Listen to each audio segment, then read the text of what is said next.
Good evening, Speed Friends. Welcome back. That's right, it's more Metroid Fusion 100%. Because just a handful of races, that wasn't enough. We need an entire tournament, multiple rounds, and here we are in round 2. Today we got noxiousnick versus Reseren. It's gonna be a good one. Hope y'all are as excited as I am. Who am I? I'm CrunchyLex. You might have heard of me. If not, that's actually far more likely. But hey, I'm excited to be here. I hope you're excited to be here.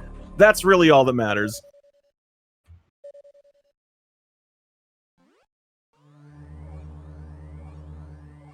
All right, and on that, they are off. Getting started here with the Japanese version. We don't usually run on English. That's the tournament standard, but the runners can agree to run on Japanese. Save themselves those 6 precious minutes of RTA. What can you do with 6 minutes? All sorts of things. You can go to the bathroom, make a sandwich if you're feeling especially speedy. We got some serious sync going on here coming out of the climb right there at the beginning. A surprisingly tricky set of wall jumps in that first vertical room.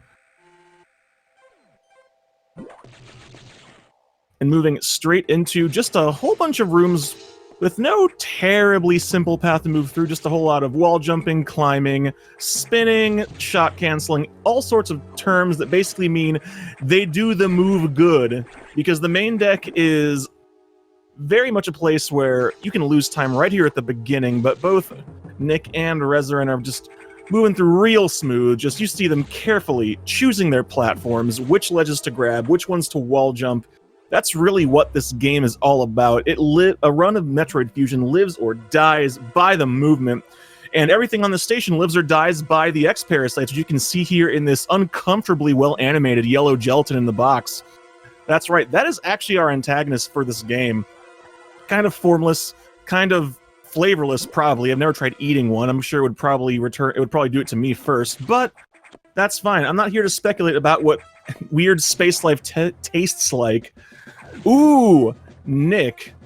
Starting off with some of the spicy new tech. For those of you who may not be aware, Fusion has, as of 2019, switched to real-time leaderboards. We used to use the in-game timer, now it's real-time, so you're going to be seeing some cool refinements. Reseren was actually one of the first to really start timing jumping through doors in order to save time on this screen realigning, so I expect to see some fun little refinements from him, and I think it looks like Nick has also been trying to learn some of them, so keep your eyes peeled for those. It's going to be a real good time.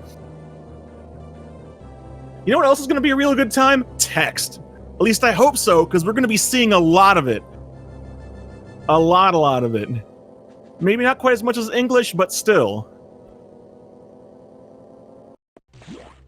And for those of you out there who perhaps cannot read Japanese, don't worry, I've got you covered. Maybe, probably.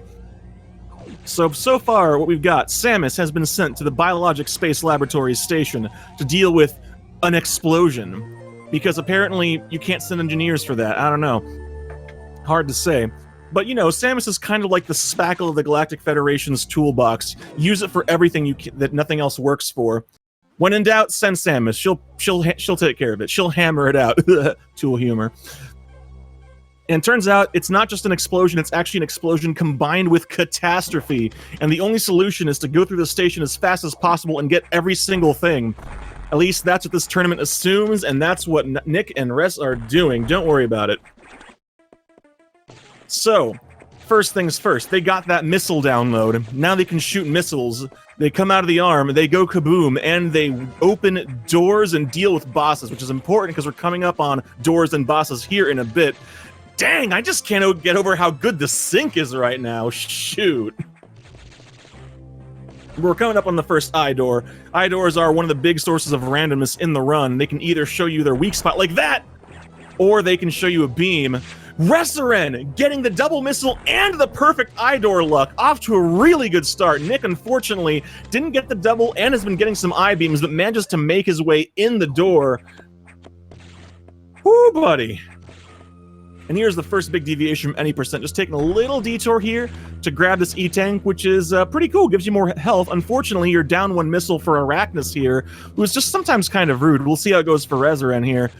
Oh, getting a roll. Might have to rely on green X drops. Oh, can't get the double as the first hit, but there are green X's. Can he grab them? Can he get the double? He can! And Nick also getting the roll. And looks like he's trying to conserve missiles to get the double here. Smart move, I like it. But yes, he does get the... No, he misses the double. It would have been red had he gotten it, but he gets the second double and a sweet spot. Both of them getting suboptimal conditions, but adapting really well on the fly. However, between the eye door and just... mostly the eye door, honestly, Reseren is coming out of Arachnus ahead, but that's okay, because both of them now have ball power. That's right, the Morph Ball. Samus can now turn into a ball. Just a little bit more nonsense through the tunnels, and they're going to be on their way to talk to Computer Dad again, and then be heading on down to the animal habitats. That's right, this is actually kind of like a space zoo where science happens, except not the bad kind of science. We're talking the good kind of science. At least that's what we've been assured by everybody who has a suit. Although I'm pretty sure one of the lessons we will be learning along the way is that you cannot trust someone wearing a nicer suit than your own.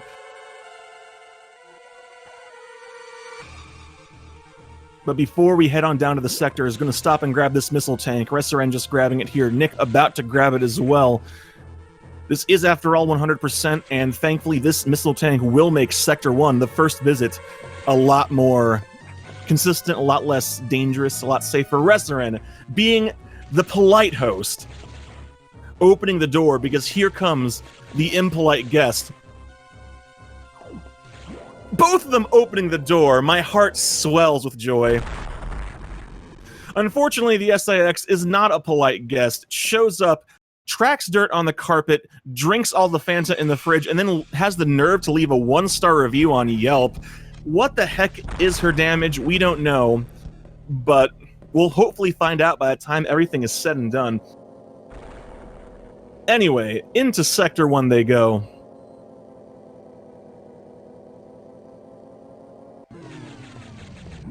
Look, BSL are a bunch of cheapskates. They could have gotten something nice, like maybe one of those like really nice real sugar soft drinks.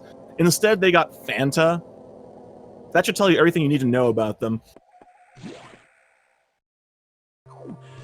But here we are, Sector 1. This is the sector that is kind of like SR388. For those of you who might have been playing along for a while, that's the same planet Metroid 2 takes place on, and the same planet this station is in orbit over. Unfortunately, something has gone wrong. That's right, the X-Parasites have, in fact, played with the thermostat. Dads everywhere are cringing in their seats, and they don't know why. The answer is X-Parasite shenanigans. Thankfully, Samus knows the solution to this, and just like pretty much all of our other solutions, it involves the application of excessive force. So, 3 missiles to each of the infected fans, and that'll fix Sector 1. And also unlock the doors, which is equally important because this is a speedrun. Alright, Reseren making real good use of missiles there to kill the Hornodes and grab the E-Tank. Can he get out? Oh, almost getting out unscathed. It is very important to try to get out, try to maintain full health as much as possible on this visit to Sector 1 because missile count is still low. They want to make sure to have the missiles they need to deal with the eye door and not have to farm. And having full health guarantees those precious green X drops that give you missiles. Missile count's still looking pretty good. Ooh, Nick accidentally running headfirst, well, more like torso first into whatever the heck that was. Dealing with the pirates, just the right number. Reseren taking care of the next fan just like that. So far, so good. Res killing a couple of those Hornodes, getting another green drop. He should be in real good shape now that he's back at full health. Nick, his missile count's looking good, but he can't really afford to tink any here. Alright, the randomness of the fan movement in Reseren's favor right there, taking care of that one while it was moving up. That is what you want to see. Hopefully Nick will get that up movement instead of the down movement. We'll see here in a moment. He gets the down movement, tries to move forward to compensate, unfortunately tinks a missile. 10 missiles should be fine. Hopefully he does not have any trouble with the pirates in the next vertical room. Getting a green drop, he should be in real good shape here now. Yeah, no problems. Both of them looking good for missiles. Reseren first to make it to the eye door.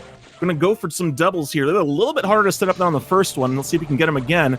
That looked good. Oh, gets a beam this time, though. Did I say 1 beam? I meant 2 beams. Did I say 2 beams? I meant 3 beams. And there we go. Getting doubles on both eye doors. Very well played from Reseren. Nick going for it as well, not quite getting that second missile out. All right, meanwhile, all right, Nick entering the room while Reseren sets up for the charge core, getting double missiles. Very smooth. Going for the classic bonk on the ceiling setup. Looks like Nick was going for a horizontal double setup. Unfortunately, having a little bit of trouble with those horizontal doubles today.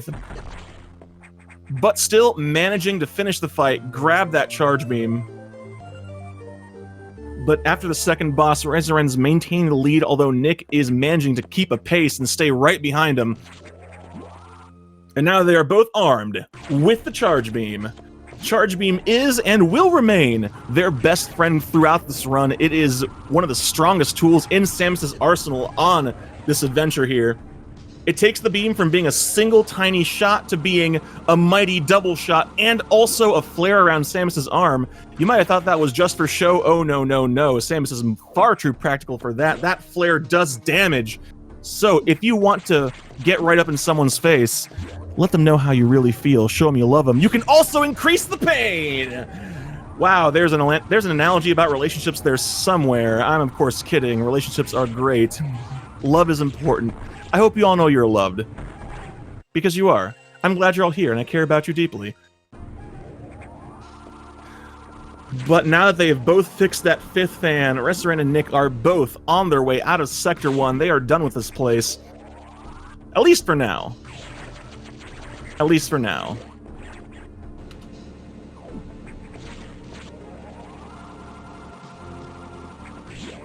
And the good news is the next place we are going is Sector 2, so it's real easy to remember the first couple of visits. Unfortunately, it gets incredibly convoluted after that, but don't worry, I've got you covered. I remember the order of sectors.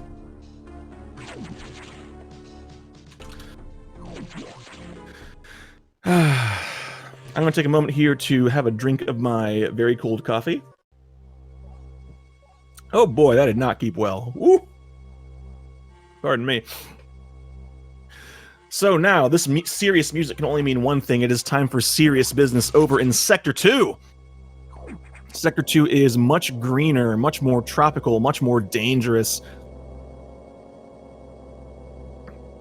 With any luck, both Reseren and Nick are going to be able to get through here without taking a whole lot of damage, because that is the real danger in Sector 2. The enemies are much stronger, much more dangerous, and they really don't like being hugged, although you wouldn't think so, based on the fact they're always in the way. Basically, what I'm trying to say is that the wildlife in Sector 2 is very tsundere. Don't worry about it.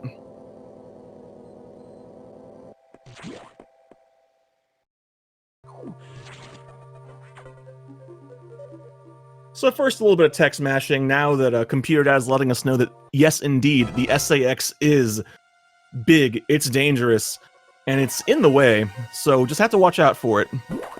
Spoiler alert, it's actually not actively searching for us. It only appears in certain specific rooms, but thankfully we know what those rooms are. We can deal with it. Alright, Reseren, first to go into Sector 2. These red enemies are called Zoros. They are no fun. They do the better part of 50 damage if you touch them, and they love being in the way. Thankfully, Res getting a really good enemy positioning there, just able to move through without stopping. Taking care of both of those as well. And getting the good positioning there as well. Oh, unfortunately, dropping his wall jumps. Nick shoots out the left block, which means he unfortunately has to either take the hit or just wait a moment, shoot out that Zoro. A little bit not quite so clean, but taking care of those two. Let's see how the positioning is here. Both of them getting the downward moving Zoro in that vertical room. Now Nick about to unlock the doors, Reseren about to use those unlocked doors to go get some bombs. Unfortunately, not the best upgrade, not as good as it usually is, but that's just the nature of the beast. Sometimes you get the knockoff bombs, and they're not as good. And then you wonder why all those Amazon reviews say that the bombs are great. Well, because they obviously got a different set of bombs than you did.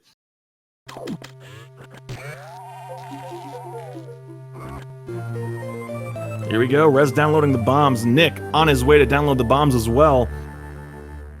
Both of them looking similar on energy, similar on missiles. They should be in pretty good shape if they can continue to play cleanly through Sector 2 here.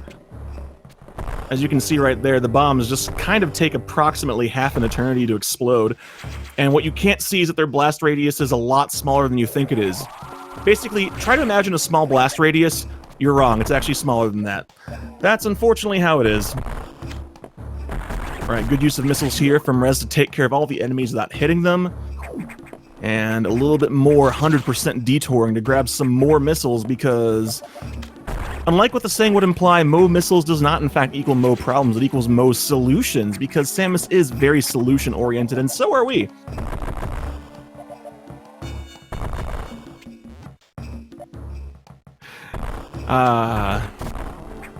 Now, for anyone who's wondering why Samus doesn't look the same way she usually does, it's because of the lore. That's right, that's a capital L lore we're talking about here. Samus was saved from being killed by the X-Parasites by being injected with Metroid DNA. She now has a little bit of Metroid DNA in her.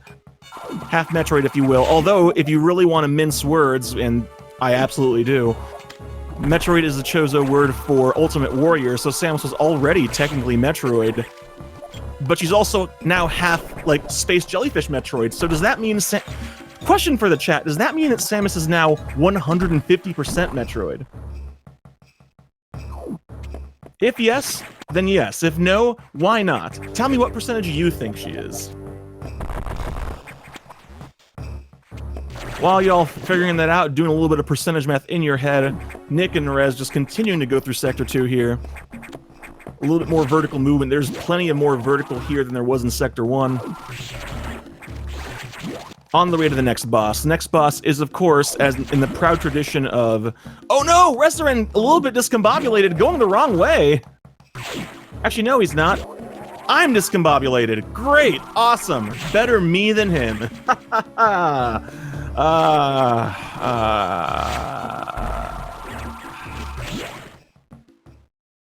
So anyways, Reseren first to make it to this boss here. This is Zazabi. Zazabi is... There's no joke about the name. Zazabi is just kind of a delightful boss that can jump too many times. In fact, Reseren is already off to a rough start getting 2 jumps there. Ideally, you only get 3 extra jumps, but that almost never happens. And in fact, Rez is off to a tough start here. Nick is also not having the best start. Hopefully, it just calms down and reveals its weak spot faster. Yikes. Nick having a real rough time of it. Rez already dealing with the core. Nick still has one more section to go. But Rez gets the double-double, not quite lining up the sweet spot, but double-double is still the bigger time save there. To clarify that a little bit more, those cores have invincibility frames every time you hit them, so you can get double missiles, cutting down on the number of cycles by 1 every time. You do that, because every cycle you save is several seconds saved. In this game, time saves that are measured in seconds are critical. This is a game of frames, so saving seconds is huge. And here we go, Rez going for the sack skip. Good setup. There's the hit. No shots, perfect. Exactly what you want to see there. Sack skip is not 100% free, although it is definitely easier than it is in any percent. Let's see if Nick goes for it. He's going for it. Drop straight down, perfect. He should be good. For those of you playing from home, the key there is, if you blow out the left block, just drop straight down and then run left as soon as you hit the ground. You will make it past the sacks every time. Now just a little bit of escaping here. Reseren climbing up the left side of the room, showcasing shot cancels, using shots to break Samus out of spin just a little bit faster, having her land on the ground sooner. Because one of the big... There's one major... If you take away nothing else about Metroid Fusion speedrunning from what I'm telling you today, it's... Always remember to always be charging, because Charge Beam is your friend. If you take away 2 things, remember that jumping is bad. Stay on the ground as much as you can, because being in the air is slow. If you take away 3 things, remember that the elevators in the station are really sad and we don't know why. These BSL scientists can discover all sorts of amazing things about animal biology. They can even tell you why kids love Cinnamon Toast Crunch, but they cannot figure out why the elevators are sad. Sometimes something just remain a mystery. We may never know.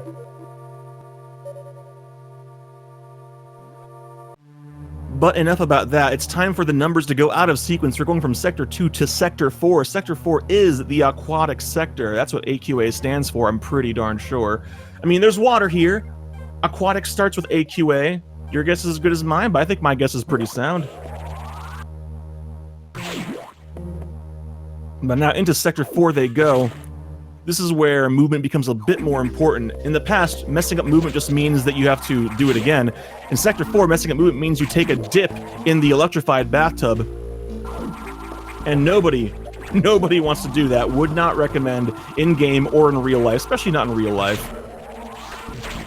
So you're going to see Reseren taking full advantage of the properties of the charge beam there, doing what we call an R-shot, using the missile button to force Samus to fire a beam without breaking out of his spin. It'll be very useful later, remember that one, I'll come back to it. Ooh! Ooh! Having a close encounter of the fishiest kind right there. Those fish are no joke, dealing over 100 damage on contact. That would have been the end of a low percent run. But that's alright. Thankfully they also drop a red X for him, so he was back at full health. And he's also picking up this E-tank right here. Nick about to pick it up as well. Reseren making good use of charge shots. This is also a great opportunity to use the charge beam's other property, pseudo screw attack. Hold a charge, do a somersault, you can just go right through some enemies. And that's very, very useful here in Sector 4. Ooh! This room with the crabs that Reseren is in is a very, very dangerous room. Very difficult to go through quickly. Those crabs just love to get in your way and knock you around like a salmon-shaped piñata. But he makes it through. Nick about to make his second pass through the room. Looks like he got good crab positioning. Can he get... There's a pseudo screw, the missile to the door. Very smooth from Nick. Very, very clean. Rez stopping to grab that missile tank there. Some folks like to grab it after fighting the boss. Most folks tend to opt to grab it first. And like we said before, Reseren is showing off those new RTA strat findings, jumping through some doors to save frames so that the screen doesn't have to align. Ooh! Bad enemy positioning there. Fortunately making it through no trouble. This vertical room here is one of the more challenging parts of this first visit to Sector 4.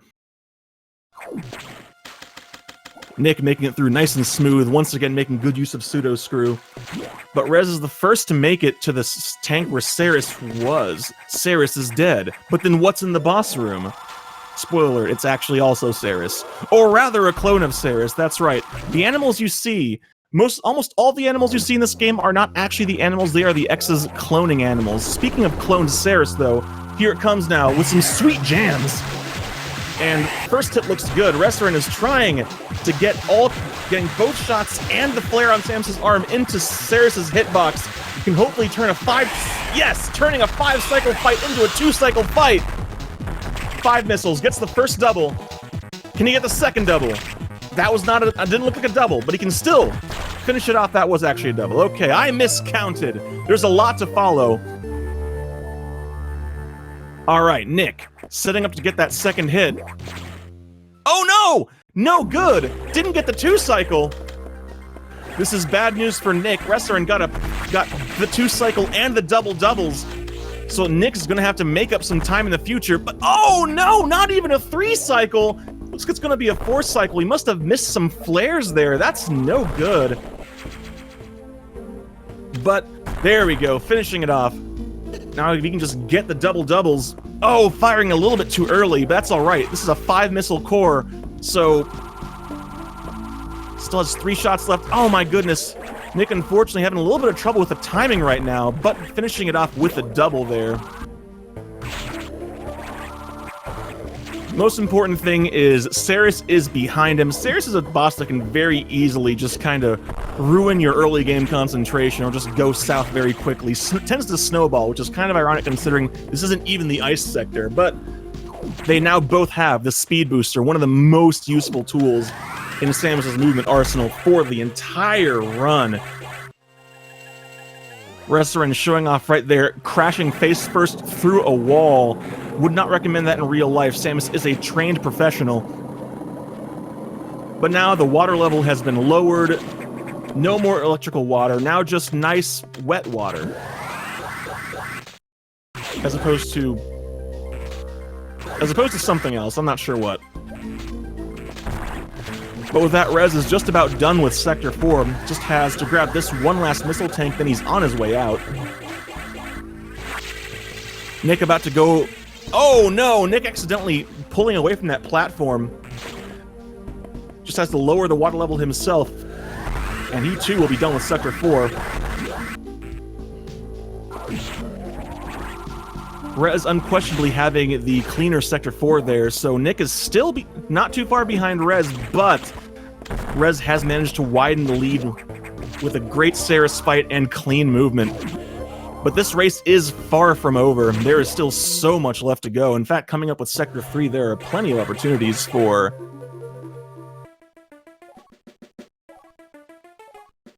you know, Metroid things. That sounds more like a captcha than a description, but that's just how it is sometimes. Don't worry. Don't worry.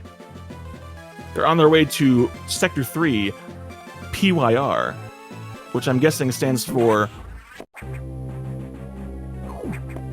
Pyrotechnics. I don't know.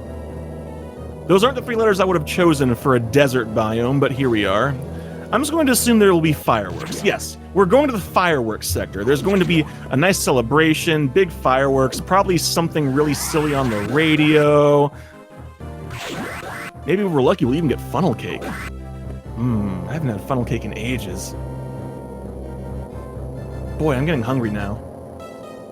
Look what you've done, Metroid Fusion. You've made me hungry. I can't believe you've done this. Alright, Rez talking to Computer Dad in Sector 3 while Nick finishes talking to him in Sector 4. Not too much to say about Sector 3 right now, just has to unlock the green doors, a little bit more of that non-compliant nonsense, then go get the super missiles, the most satisfying of missile power-ups. But it's not going to be quite that easy, because after getting the super missiles, Rez and Nick are going to have to deal with a boss. A box. Take your choice of word order, they both actually work. But first, stop to grab a missile tank right here. Ooh, Rez making good use of wall jumps to thread the needle there. And break some blocks here with a Shine Spark. Shine Sparks are improved over Super Metroid in some ways. No more health drain, a lot easier to do diagonals, but a little bit worsened in a couple of others. Doesn't quite move as fast, and the animations are longer, so Shine Sparks are not always the best way to go, but they often are. So we, thankfully, know the best places to use them, all the right places to use them. We will be seeing both Nick and Rez do it. Let's see if Rez is going to go... Yeah, Rez setting up for the doesn't actually really save time, but looks really cool. Aww. Does not get the Shine Break, so no Shine Spark here. Not saving that swagalicious half second.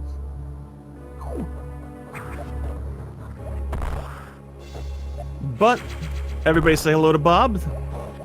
And Bob is gone. We will see Bob again momentarily on Nick's screen. Bob, of course, being the one named missile tank that was believed to be unskippable for quite a while. The one item in 1%, now 0%, is the law of the land in low percent town. Here we go, the data room. Rez probably gonna go for it. Okay, Rez setting up for the data spark. Can he get the data spark? Not sure if he quite did it. And... oh, not getting the data spark. Not a necessary trick, but certainly a cool trick. You know, the most important kind of trick. Running over to the left there. Even though the screen is not shaking, he did run far left enough to activate the box fight. That's your fun fact for the day. You don't actually need to see the screen shake to activate box. Meanwhile, hi Bob, bye Bob, over on Nick's screen. And now having grabbed that missile tank, Rez is ready for the box fight. I'll be curious to see if Rez opts to go for classic jump up shoot missile strat or for those delightful Critty 7 strats. And he's going for, ooh, he went for the saucy strats, but accidentally ran face first into the box instead of jumping above him and shooting down. But still looks good, finishing him off real quick there. Still a good boss fight from Rez. Can't really be upset about that one.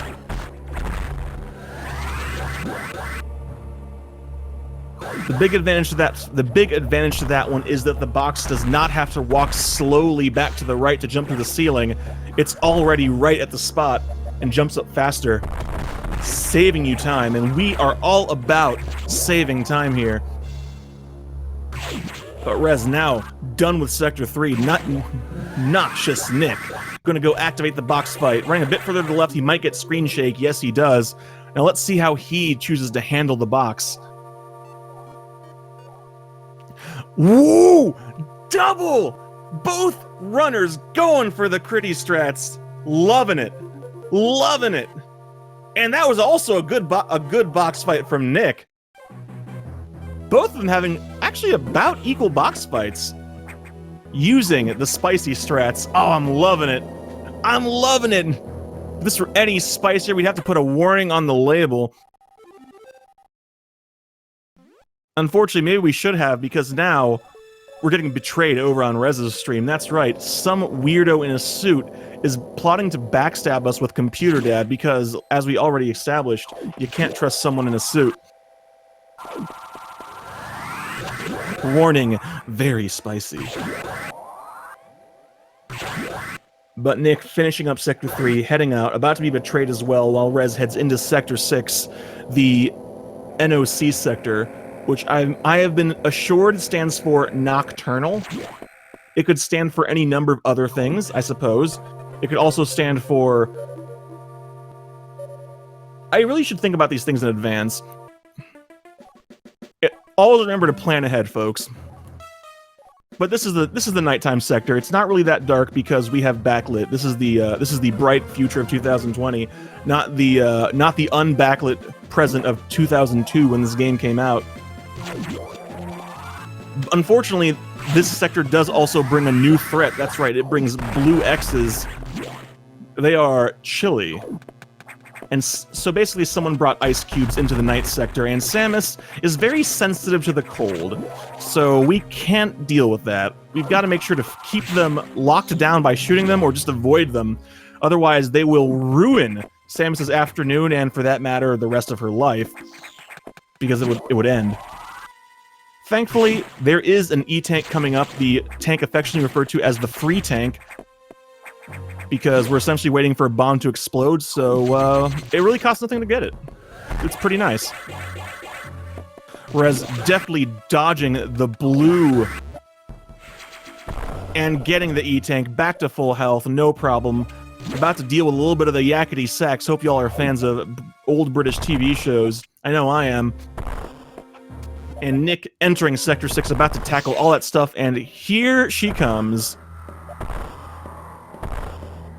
I don't know why she's got to be clickety-clacking them heels on the ground here. Seems like very attention-seeking behavior, if you ask me. And there we go. Rez jumping a little bit high, getting that shot, but it's okay. The important thing is Sax did not shoot diagonally down. That is calced. We know what we gotta do to not get shot at, and we do it. It's a lot faster than waiting for Sax to leave, because Sax is in no particular hurry. Such a friggin' drama queen.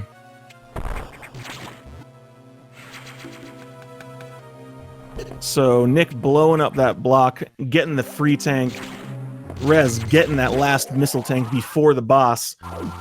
Because we're coming up on another boss. Here comes another eye door. Thankfully, no longer having to worry about too many extra beams. Getting 0 beams! That's what we like to see. And here we go. Downloading stuff off the internet like that is okay when we do it, but not when the X do it. Now it's time to take care of business. Deal with a giant Core X. Using the arm flare, hopefully we can do this in 4 rounds. Can Rez do it in 4 rounds? Yes, he can! Unfortunately, got the X a little bit low there on the core. It's going to be hard to set up that first double. You generally want to get triple doubles here, but wasn't able to get that first one. But I think you can probably finish it off with double doubles, and yes. Very clean Giant Core X sprite from Rez. Unfortunately, the reward is eye strain. That's just how it is sometimes. Ooh, Nick almost unleashing the blue there where he didn't want it, but managing to carefully puzzle his way through there, no problems. Oh no, getting beams! 3 beams! No, don't do the 4. Okay, only getting the 3 beam, but still, compared to Rez's 0 beam, not what you want to see. Hopefully Nick can also have a good Giant Core X fight. Looking for the 4 cycle and hopefully triple doubles. We'll see how it goes. Unfortunately, the Giant Core X is a lot less bouncy than it is in the English version, so it's a bit harder to get it set up for ideal doubles. Oh, it tends to be low! So, if he can get double doubles, he can still clean this out in short order. Good double. Can he get the sweet spot in the second double? Oh, firing too early! But he can still get sweet spot. And he does.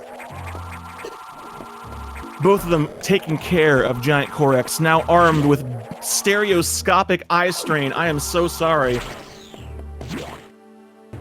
I don't know what the art team was thinking when it came to the Varia suit in this game, but it really is not fun to look at.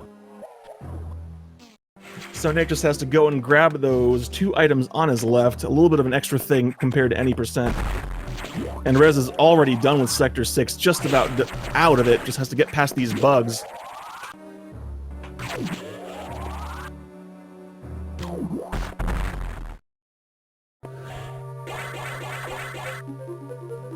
Sure enough. Now armed with a Varia suit, though, that means there are no sectors we cannot enter. Here's another fun fact for you. Unlike in Super Metroid, Samus is susceptible to cold and heat in this game, which means that if she enters Sector 5, before getting the Varia suit, she will take damage. Not like being in a hot room. Just one of those fun little touches that just shows that it's an attention to detail, and attention to details can really make a game come alive, and this game is full of those. Rez first to exit Sector 6. Nick, not too far behind, unfortunately getting some real bad puffer placement. Puffers are one of the most obnoxious enemies in the game by virtue of liking to be in the way, and if you hit them, if you shoot them, even if you kill them, they will spew out purple gas, and the gas makes their hitbox gigantic. So you just kind of have to just body them usually. Thankfully, managing to do just that, bombing the right-hand wall, getting that last missile tank, Nick now just has to talk to Dad, and he can be on his way to Sector 5 as well. Getting the Shine Charge there, which is not necessary, but definitely cool, earning some swag points and moving up higher in the hierarchy of my heart. Now I have double Dad here. 5 Dad and 6 Dad. Rez has to make his way through Sector 5 to, unfortunately, earn himself a missile side grade. But first, once again, showing us why it's very important that OSHA continues to exist, having to unlock the yellow doors in Sector 5 so they can get the data room. Moving through Sector 5 is not terribly bad right now, just a lot of wall jumping and killing enemies along the way, especially the waivers in the big room coming up. Thankfully, super missiles and charge beam make it not too bad as long as you can anticipate where they're going to be, so let's see how that goes for Rez here. They just get out of his way. Dang, I wish they did that for me. They're all just way too happy to see me when I play this game. They're really just getting out of his way. What the? Rez getting really good enemy luck in the big room.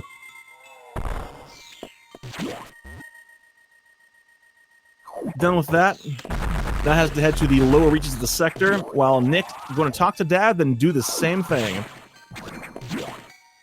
This is definitely a sector where it's easy to get lost playing casually because it's not all necessarily obvious where you need to go.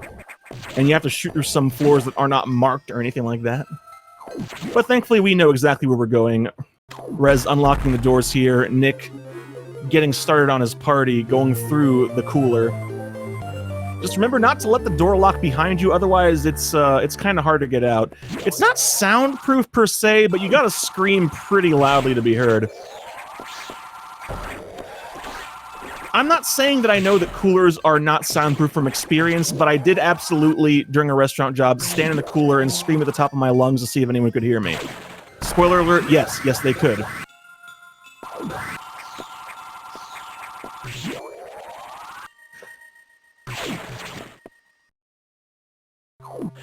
Ah, but this is not space. This is a station.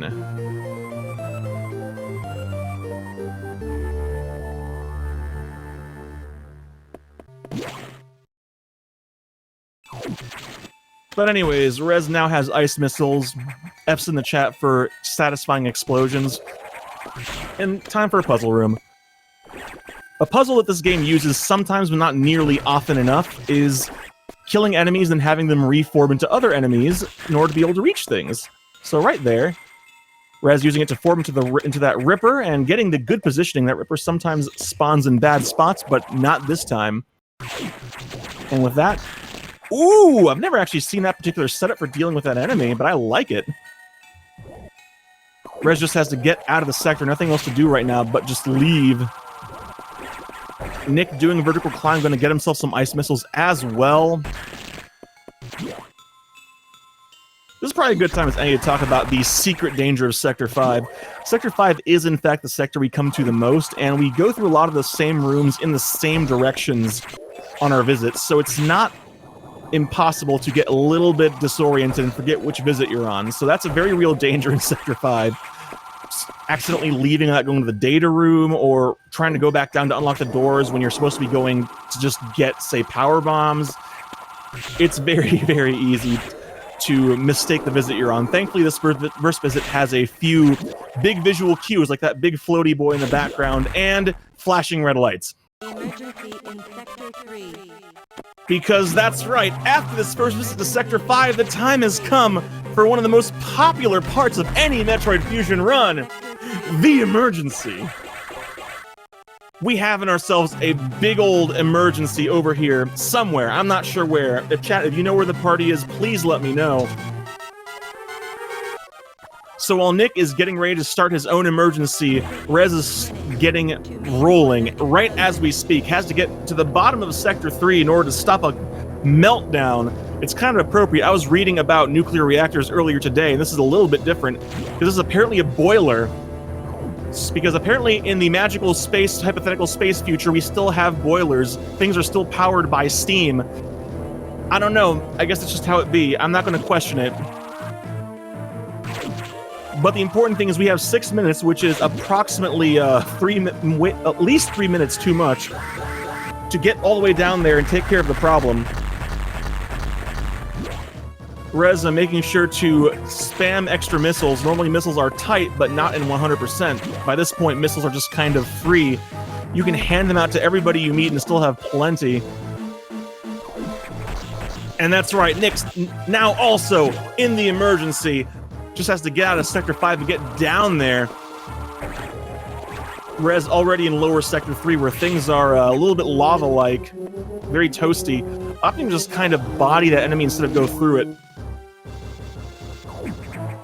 But the big cool thing about this visit is making full advantage of your ice missiles. The game really wants you to freeze stretchies and use them as platforms, just like this room right here. A couple of diagonal shots, ain't no thing.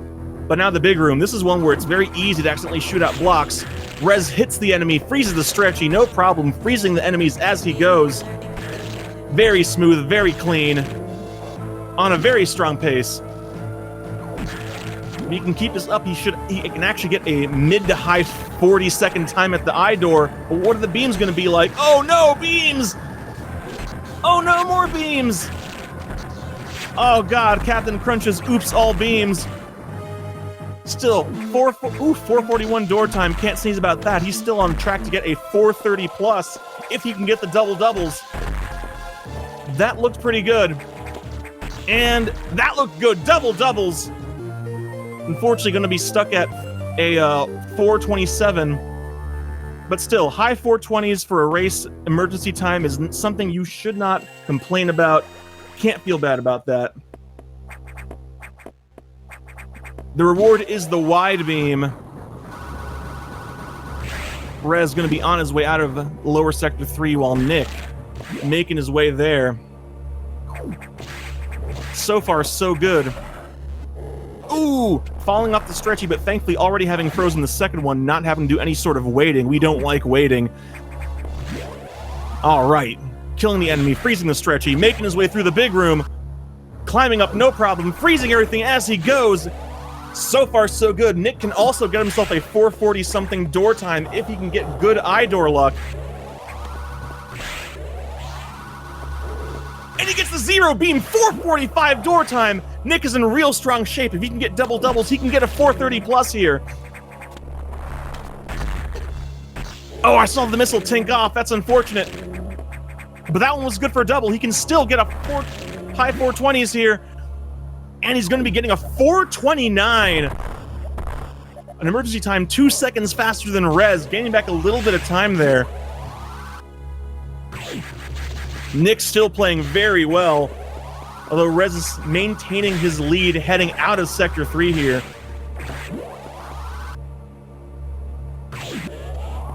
Both of them now having wide beam because apparently the term spazer is... I don't know, they didn't like it anymore. So now the beam is not spazer, the beam is wide.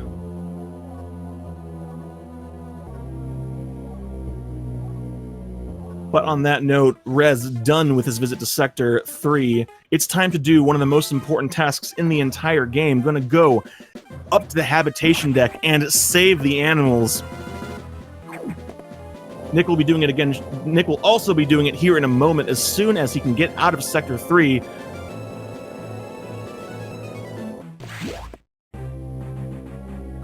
Making good use of ice missiles to climb this vertical shaft. Ooh, a little bit early there. Climbing this room quickly with ice missiles bouncing off them stretchies feels real satisfying and looks really cool.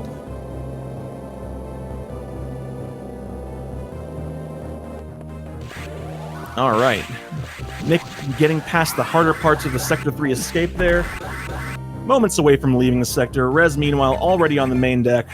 Thankfully now armed with the high jump given to him by Zazabi, he can do a little bit of alternate pathing through the rooms, making good use of shot cancels to just quickly jump through this room and get to the elevator. Now it's time to ask the all-important question, will Rez go for wall jump strats or will he go for the impossible strat? That's what I want to know. That's what I'm dying to know. Going for classic wall jump.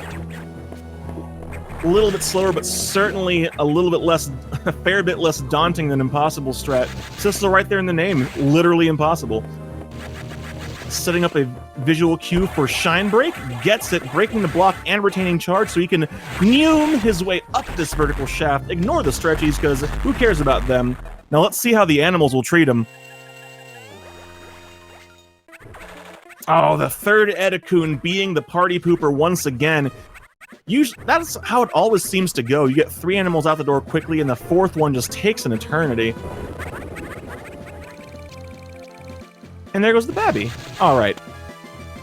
So Rez now feeling warm and fuzzy inside, having rescued the animals. Nick going to be heading on up to the habitation deck himself. We might actually get ourselves an elevator high five. Although, please avert your eyes from Rez's screen momentarily so you don't get... Oh god, I looked. Oh boy. Got blue spots when I close my eyes. Gross. And here we go. Elevator high five. Rez entering the screen while Nick leaves it. Just get some nice machinery noises here. Nick also going for wall jump strats. Oh, not quite doing the max height wall jump. Taking a tumble. Thankfully, managing to freeze the stretchy and make up for it. Get that back up. Sometimes you just want... Sometimes you gotta reset the room, but Nick says, no, I got this, and gets it. Getting the shine break and nooming on up. Now let's see. Let's see how the animals treat him.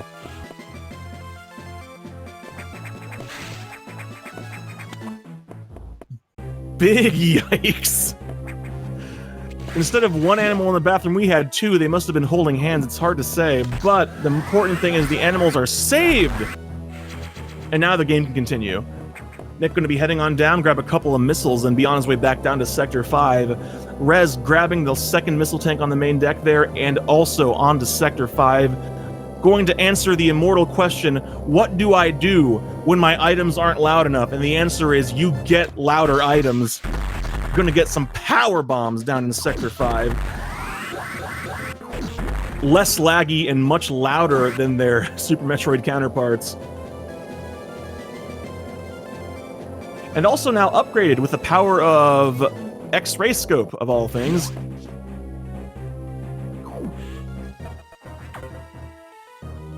Not much to say here. Computer Dad just gonna let him know. I mean, I know you were there about a minute ago, but here's the data room again because I don't trust you.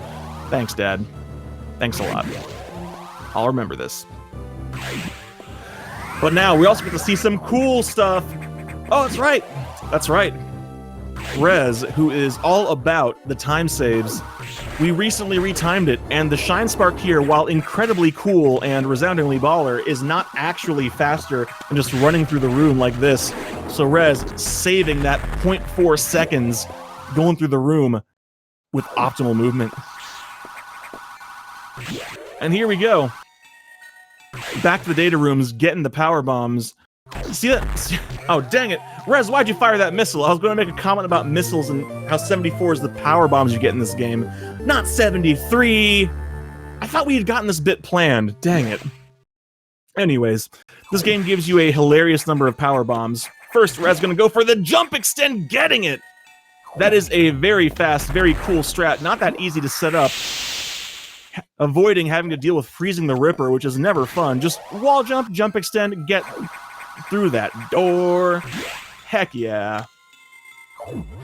Alright, Nick about to go through Sector 5 for the second time as well. Rez, meanwhile, going to say hello to the sax because you need a little bit more violent jazz in your life. And, whoa, here she comes. Nick. Nick going for the Shine Spark. I'm loving it. Getting it. There he goes. Into the wall. Chain into a wall jump. Climb on up. Say what you want about Shine Sparks. They are certainly one of the coolest ways of moving around in this game. Alright, Rez. Dropping that powerbomb high in the room so you can blow up the ceiling and get up here. And the Rippers cooperated as well. None of them out of position. Sometimes that top one can be to the left and you just gotta wait. Rez did not. That's what we like. Now I'm curious to see if he'll go for swag strats in this room. Nope. Nope, Rez is very much a practical runner. Going for the most efficient strats that'll get him through. Oh, not Nick! Doing multiple jump extends to get over there, but getting it. That's really the most important thing. And this game also has mimics. I don't know if anyone's noticed that. Sometimes items are actually enemies. Literal mimics. Ooh, Rez freezing that Ripper a little bit far to the right, but still getting it. This is one of the more annoying puzzle rooms. Because just when you think you got it, you take a tumble through the crumble blocks, and then just bad times are had. But Rez, thankfully, getting Rippers where he wants them, getting out of there without taking any tumbles through the crumbles. And Nick dropping that powerbomb. I hopefully dropped it high enough. Nope, a little bit too low. I'm gonna have to blow up those blocks with a second powerbomb, and hopefully the Rippers cooperate. Oh no, left Ripper on the third one. Thankfully, didn't have to wait too long to get through there, but still wasting a little bit of time. Just one of those things that you can't control. You just gotta roll with what the game gives you. But the important thing is that Nick is done with that. Now, Nick, are you gonna be after my own heart and go for the delightful Kadoom strat? No, he is not. Sad face. They both went for Critty 7 on box 1. I'm okay with that. I will happily take no Kadoom strats in Sector 5 in exchange for double Critty 7. So, you know, we okay with this. We okay with this. Despite Metroid Fusion being a very linear game casually and somewhat less so in the speedrun, there is still a lot of opportunity for self-expression in the strats you use and the movement, so it's one of the great things about this run. Unfortunately, one of the things that isn't so great is the fact that the power keeps going out. Shoot, this is the future. Why are circuit breakers still a thing? God. Oh yeah, and I guess that's Icy Ridley over there.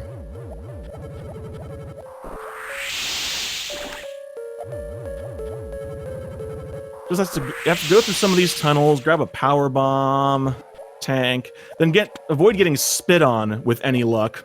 Because these enemies in this room, you can't really deal with them. You can't really, well, you can kill them, but it's not worth it. You just have to hopefully not get spit on. Rez does not get spit on. Well done. Grabs this missile tank, and then it gets to go back to the ship and find out why on earth Dad wants us to go back to the ship. I think he must have found something. What are these pencil shavings in the plastic bag, Samus? You know how I feel about using pencils This is strictly a pen household!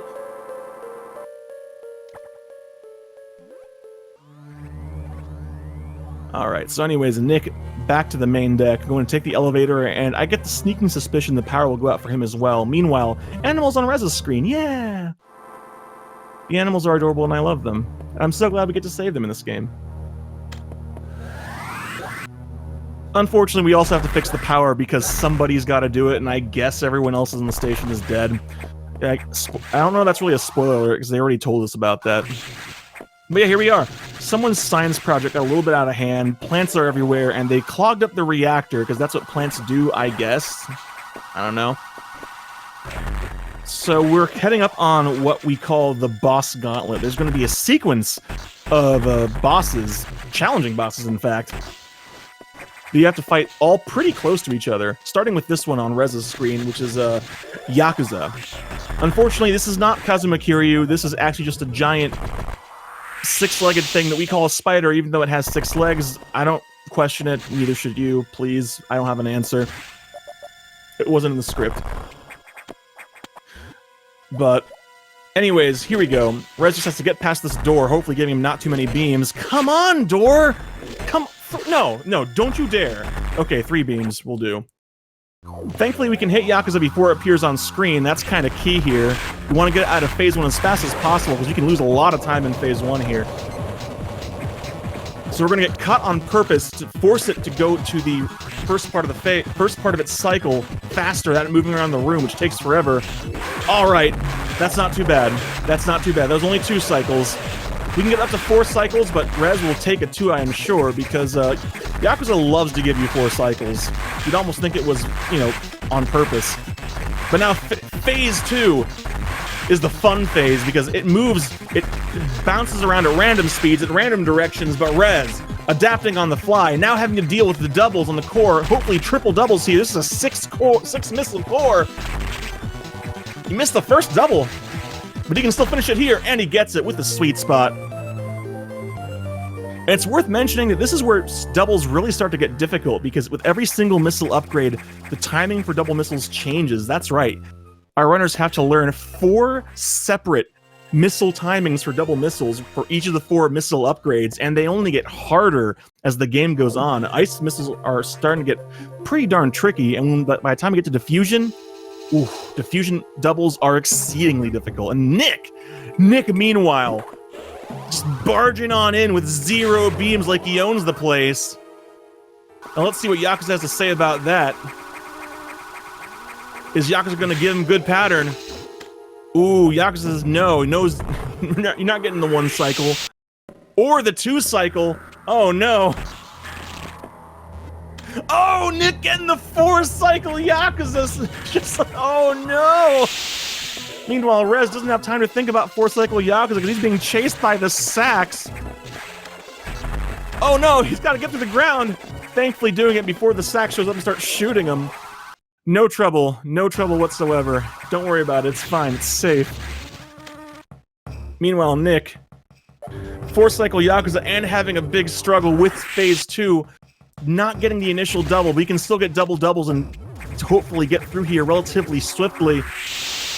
Getting 1 double, can he clinch it? Can he get this doubles? Oh, tanking it. He can at least still set up for sweet spot. He gets sweet spot. Alright, both of them now armed with the space jump. My condolences to both of them, because space jump in this game is incredibly treacherous and incredibly fussy, and other things that I'll proceed with the adverb incredibly, because I hate the space jump in this game, but we need it so much. Oh yeah, and there's a boss here. This is Notori. You stand really far right and shoot missiles, and that's kind of it. In 100% you have so many missiles, you don't really gotta do anything else. Literally, just stand here, shoot missiles, maybe occasionally dodge a beam. That's it, Notori's dead, simple. But now it's time for some doubles, so we can get some double here, and Rez dropping a power bomb? I think Reseren must know something I don't know here, because I'm not sure what the deal with the power bomb was, but in any case, he finishes it off in a timely fashion there. Now armed with the plasma beam, Nick meanwhile getting through the Sack's chase with no trouble whatsoever, not taking a single hit, not even breaking a sweat. And Rez now has the plasma beam. Ooh! Getting a real good strat there, which if you set up that Shine Spark fast enough, that enemy will knock you out of the bonk animation and save time, but it's very, very, very tight. And Rez gets it. Now he's done with Sector 2 after that detour there. I am, of course, lying. There's one more item he has to get. Want to make sure everyone's paying attention. Gonna have to run around the left here and stop and grab a missile tank. Now Nick has to face off against Notori. Once again, not too much to say. Drop a power bomb, stand on the right, shoot missiles, have a nice day. In case you're wondering why the positioning is important, standing on the far right makes that left pod not shoot spores at you, which means you don't gotta worry about dodging them. So there we go, missiles, missiles, missiles, and more missiles. And Rez done with Sector... I forgot what sector this is. Sector 2! Sector 2, yes. Which can only mean it's time for Sector 5. That's right, we're going to make yet another return to Sector 5, this time to deal with a serious problem. A nightmare, if you will. Ooh, Nick having some trouble with the core there, and also, unfortunately, killing it pretty far to the left. No sweet spot for him. But both of them now have Plasma Beam. Plasma Beam being one of the best upgrades the beam gets. Now it pierces enemies, and it does damage per frame that it's in their hitbox. Instead of just hitting them once or twice, nah. It hits them 60 times a second. Ah, the joys of 60 FPS. And Red, ooh, Nick! Also getting that super tight Shine Spark animation skip.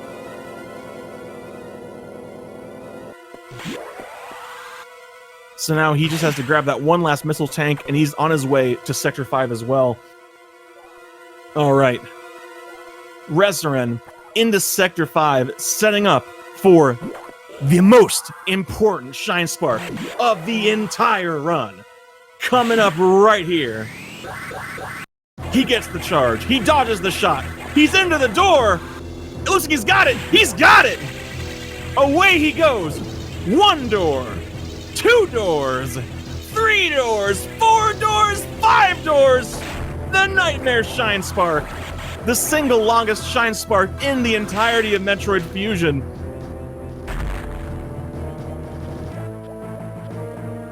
And he also manages to grab this E-Tank on the way down. This is one you do not want to miss, otherwise you have to get Gravity Suit and come back, and that is... To say it's costly is an understatement, but right now we don't have to worry about being costly because we are stuck underwater traveling at about the speed of something really slow. I didn't think that analogy through. It's okay.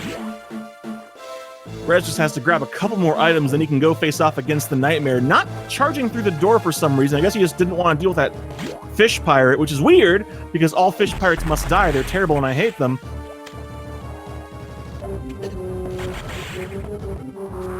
And now Nick, getting on the elevator to Sector 5, going to head on down and set himself up also for a Nightmare Shine Spark. Now you'll notice that they're very careful, very deliberate about power bombs and the timing where they drop them. That's because if a power bomb is exploding, you cannot ledge grab and climb up. So they gotta be very, very sure of when they drop them so that it does not overlap with them needing to climb on a thing. Meanwhile, Rez, having to struggle with the door, getting 2 beams there. Now has to grab this E-Tank, unmorph with correct timing, and gets it. Oh no, Nick! Nick, unfortunately, taking a hit from that crab on the way down. Thankfully, we have a backup. He just has to get the charge on this lower part of the floor. It's a little bit tight, but he can get it. He gets it first try, and he's off. Now it's time for Rez to face off against the Nightmare. It's 3 phases. That was the first phase. And that's the second phase, no problem. Time for the third phase. This is where the fun begins, though. Has to deal with a 6-eyed jello monstrosity, pumping missiles into its face, and then dance with it, because once it gets close, it starts moving around the screen. It's either following Samus or an invisible dot, we're not sure which, but you've got to get its body on screen in its entirety, just like that. Perfect! Rez, getting Nightmare to do exactly what he wanted to do. Now can he get doubles? One double. This is a triple double fight. Oh, a little bit low on the core. Gonna have to go for doubles instead. Can he set up the sweet spot? Yes, he can. Almost perfect fight there from Reseren. Finishing off Nightmare and getting the greatest gift, no longer having eye strain and the most stylish suit in the game. In the form of Gravity Suit, that delightful combination of purple and teal just looks real good. Very pleasing to the eyes. Ooh, Nick unfortunately not dropping that power bomb in the right spot. Having to drop another one to break open this sequence of sequence of normal blocks, bomb blocks if you will. Now going to face off against Nightmare himself, grabbing all the items. Rez stopping to grab this power bomb tank before heading into underwater Sector 4, which has a very soothing soundtrack, very very cool ambience. Unfortunately, it's also shockingly dangerous. And using an R-shot to open the door and carry speed through. But don't be fooled. The relaxing music belies a very dangerous part of the run. So while he goes to the worst room in the game, Nick faces off against Nightmare, gets into the second phase, gets into the third phase. Rez, meanwhile, showing why it's the worst room, getting knocked around by those enemies. And look at how much damage that did. Took 190 damage there. Now Nick, doing the dance with Nightmare, having a little bit of trouble getting it lined up where he wants it. Oh, it changed what's following looked like. Oh no! Getting high positioning. This is not what you want. He's gonna have to either try to get the Nightmare to come further down or shoot it. Oh no, he's gonna have to do the dance with the Nightmare twice. Oh, and it looks like the Nightmare keeps changing what it's following too. He's having a hard time lining up, and he gets it high again. He's opting just to keep trying to shoot it high instead of trying to lure it further down, but he finishes it. Thankfully, not having to go for a third dance. Now he needs to get triple doubles here to make up lost time. Oh, he completely whiffs the first missiles. Oh no. Nick having a real struggle with Nightmare here, but the important thing is he made it through alive. Just has to finish it off there. Not quite getting a sweet spot, but at least being able to put that behind him while Rez unlocks the red doors and sets up one of these gold enemy puzzles, forcing the enemies to reform into golden enemies to unlock the doors. Gonna grab an E-tank and then continue through underwater Sector 4. This area is, once again, very, very treacherous, full of high damage enemies. That's one, I suppose, downside of this game being as linear as it is. The game plans for you to have Gravity Suit here, so everything just hurts more. It just hurt. You take less damage, well, everything just hurts more. That's just how it is. It's like a big lie the game is telling you, making you feel secure, and then smacking you in the face. That's a little bit rude if you ask me, but then again, I didn't design this game. Alright, Nick, doing the R-shot, swagging his way through that door like Rez did, into the worst room in the game, hopefully going to get through cleanly here. Oh god, they're orange croissants flying around, knocking you around. God, now I want croissant. Why do I keep making food analogies? I'm just making myself hungrier. I think I might order a pizza after this. I shouldn't. I'm trying to eat better this year, but dang it, I'm really hungry. These are not delicious croissants. You are correct. All right, now Rez setting up for a difficult shine spark here. He's got to get it. He gets the tight shine spark. He has to store the charge, freeze that enemy to avoid getting shot, and then store the charge again. He gets it. That's a really short slope, but he gets it twice and into the power bomb tank. Very well played from Rez there. And he's done getting items in underwater Sector 4. Just has to go get himself those diffusion missiles.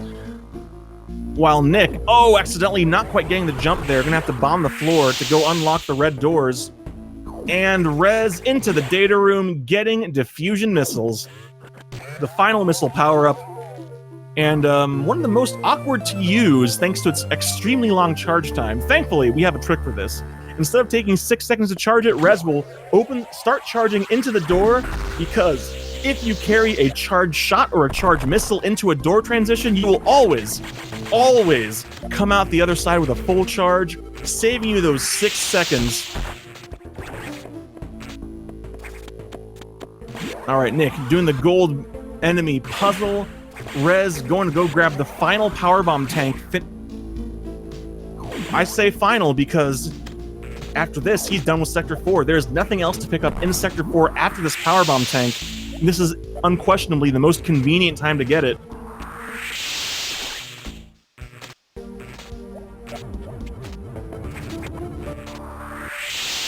Alright, Rez done with Sector 4, just has to make his way to the data room. Not data room, navigation room. To talk to Dad again. Dad is going to be disapproving about us unlocking the doors, but that's alright. He's not a real dad. He's not actually our real dad. So he has no power over us.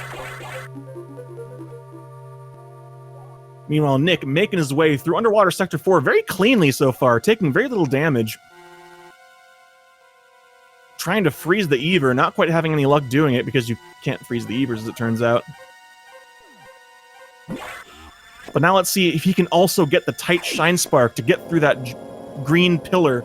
I'm not actually sure what they're called. But here he goes, gonna set up for it. While Rez heads off to Sector 6 to take care of some important business. But first, let's see how Nick does this. He gets the charge! He's got the height, he gets the second charge! He doesn't freeze the enemy, but he can still dodge the croissant! Opting to go left to dodge the croissant, smart move, and he gets it! Good adaptation on the fly. Getting the strat. Very good play from Nick. His reward is getting diffusion missiles, if you can call that a reward. Hey! Nick getting the missiles. Rez getting another R-shot through a door. Dropping a power bomb there because I think he forgot to bomb. Yes, he forgot to bomb that wall earlier, so he's bombing it now with he used the power bomb to break that wall. That's the exact same strat I use when I forget to bomb that wall.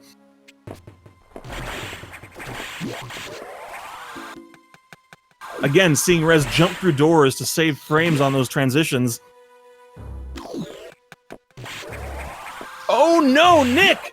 Nick accidentally running to the left too quickly and freezing the enemy while it was inflated, having to take the alternate path and losing a few seconds in the process. Oof. That's unfortunate. It's a little bit further to the right in the English version, so you can start moving left quicker. I know that's a mistake I've made when transitioning to the Japanese version. You still hate to see it happen. Now Rez going to walk up to a locked door and to a very persistent lady who's going to make sure that we realize there is no entry without authorization. We don't have to worry about that right now because the screen is shaking, and that means the box is back. And now, it's not just the box, it's the Xbox. I don't know, I watched that EP presentation, and the new, whatever the heck the Xbox is called, does not look like this, but honestly, I'd be more inclined to buy it if it were. Because I would certainly love a console that shoots missiles and jumps around on legs. That'd be kind of cool, actually. But Rez has an excellent Xbox fight. Now he just has to deal with the core. 4 missiles to finish it off, hopefully lining it up on the sweet spot.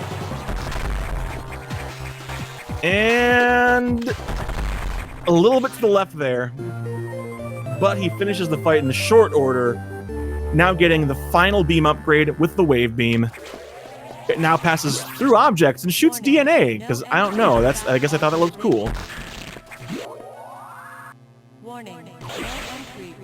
Thank you. I'd almost forgotten there was no entry without authorization. Thanks for reminding us. Where would we be without you? But Nick, entering Sector 6, talking to Dad while Rez goes into the restricted area. What will we find here? What lies behind this door? Metroids? In my Metroid game, it's more likely than you think. Unfortunately, we're not the only ones to find it, because here comes the ultimate party pooper once again. The Sax is here, and the Sax is firing Roman candles indoors. Would not recommend if you intend to continue having friends, or a non-burned down house for that matter. Look, see, even this entire sector is burning down. I guess we're just gonna have to eject the whole thing and start over. See you later, Sax. See you later. So, unfortunately, starting a house fire and exploding a party is actually something that Dad very much disapproves of, so we're gonna have to get the long talk. That's right, it's time for a lecture. I don't know about you, but I hate getting lectured by my parents. Thankfully, it hasn't happened in a long time, but, I still remember those things very unfondly. But Nick, meanwhile, heading on down to the restricted area, does not have authorization, so there's no entry. That's just how it is. So he's gonna have to go deal with the Xbox. Gosh, if only Sony had gotten to them before Microsoft. You might have actually had the PS box, which sounds like something that Sony might actually do. Please don't be listening in, Sony. Just, no. No, no, no. Alright, so Rez, charging another diffusion missile through the door, getting this energy tank. Nick, gonna set up for this Xbox fight. Good positioning. This time, Box can knock you off the monkey bars. Getting that recessed hitbox and moving out just in the nick of time. Very carefully calculated. Nick's getting a real good Xbox fight. Don't let Nick and Rez fool you. The Xbox fight is not free. It's not easy. It's actually very challenging. Electrified water and getting knocked off the ceiling will kill you if you are not careful. But now both of them have the wave beam and are on their way to the final Idor boss. That's right, we're almost done with the Idor bosses. Which means there's only one major power-up left to get. Rez using more diffusion missiles and power bombs to just get through this room quickly. And now having to deal with the gold pirates, the dreaded gold pirates. By dreaded, I mean not actually dreaded. They're annoying if you don't know the trick. The trick is you have to shoot them in the back, or I guess shoot them and then turn around because the game checks that you're behind them by... Wait, Rez. Did Rez actually shoot them from behind? I think it might be... That might actually be unprecedented. I don't think I've seen someone actually shoot those pirates in the back instead of using the trick in quite a long time. But that's not the important thing. The important thing is he got 0 beams and is about to face off against our musical guest star!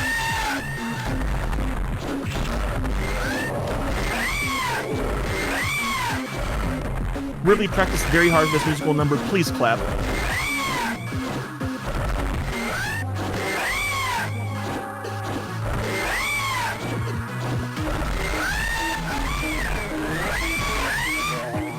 Bravo! Bravo! I am moved to tears. Unfortunately, I am also moved to tears by how hard it is to do diffusion missile doubles. Rez trying desperately to get doubles. He finishes it off with a double! Diffusion doubles are so monstrously difficult. Getting even one is something worth celebrating, and Rez finishes off the final major core boss with diffusion doubles. And with that, you know what time it is. Wrap that handkerchief around your head, put on the apron, double fist those brooms. It's time for cleanup. It's time for cleanup. Cleanup. The most challenging and most exciting part of Fusion 100%. No, I'm not making this up. Genuinely so. Genuinely so. Because now with the screw attack, every single secret path, every single shortcut that was once blocked off to us is now open. Which means we can go through all the sectors at our leisure. So Rez can go through and collect all the items he has missed. Starting here with Sector 1. It starts out easily enough. Just grab one little missile tank right here, no big deal, and then immediately turns difficult. But he has to get through a few more rooms to do that. So let's go make sure that Nick is doing fine over here. Getting through this puzzle room here just has to deal with the first of the gold pirates. Shoot, then turn around. Like I said, you're supposed to shoot them in the back, but the game only checks that by making sure that you're facing the same direction, figuring that you wouldn't be doing it unless you were behind them.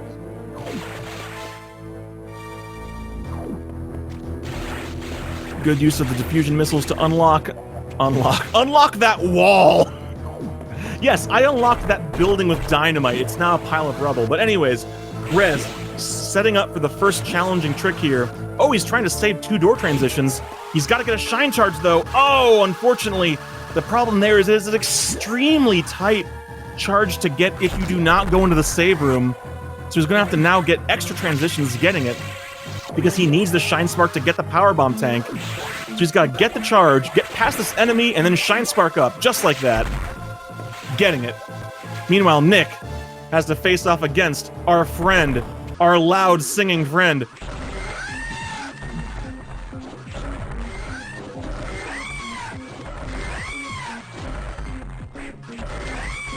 While doing that, Rez getting another Shine Charge so that he can go up into the Charge Boss room and get an energy tank hiding in the ceiling. He gets it, manages to climb up, carry the charge, get the E-tank. There. Finishing off the most challenging part of Sector 1 cleanup right there. While Nick finishes off Ridley, that freaking diva. Ooh, trying to get doubles, almost getting that one, but ooh, gosh. Not getting any doubles, unfortunately, but can still get the sweet spot a little bit high.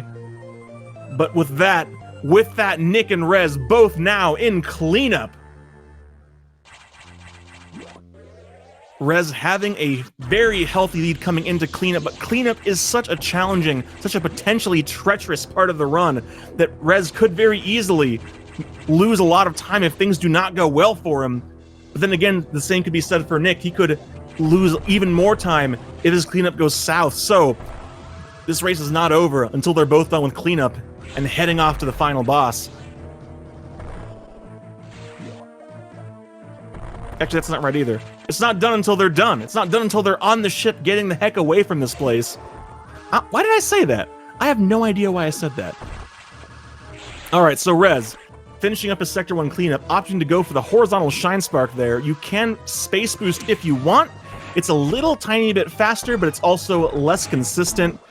And like I said, Rez very much about going for those very, very consistent strats. We have been seeing him play very cleanly, very consistently, just nailing everything he's been setting out to do. And that will serve him well if he can carry it through cleanup. Meanwhile, Nick has got to do the same thing. He just has to play the cleanest cleanup, which is actually very appropriate considering it's called cleanup.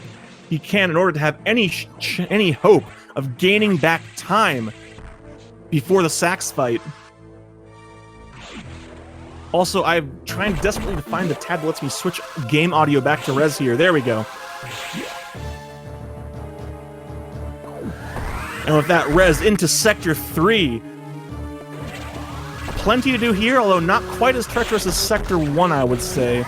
Depending on which route Rez takes, I expect him to take the newer left side first cleanup route for lower Sector 3 because he has been doing all the RTA strats so far. Been very, very good about that. Nick. Oh no! Nick gets the Shine Charge, but accidentally presses jump. He doesn't quite get the timing on running and jumping there. Don't be fooled. It is surprisingly easy to accidentally horizontal Shine Spark when you're trying to do a somersault. There we go. Running a little bit first. Now, being able to get up there and get that Power Bomb tank. Meanwhile, Rez showing off what I mentioned before. You cannot grab ledges during a Power Bomb. And he should be heading left here. Yes, indeed. This is the new RTA routing. We used to go right first, but it's actually faster to go left first.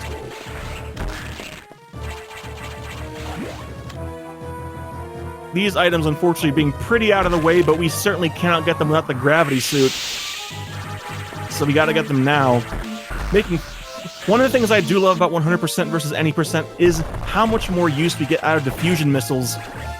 Because it's such a cool power-up that doesn't really get much use in the run, aside from just for a few items in Hundo.